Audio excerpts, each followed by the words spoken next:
একটুও না।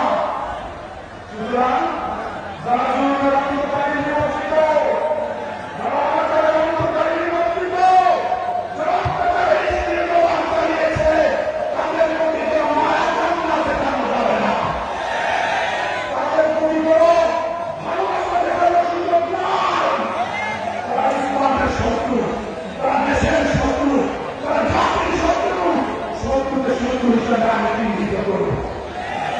রাজিত সবাই আল্লাহ হেফাজতের এই জনসমুদ্রকে কবল করে আল্লাহ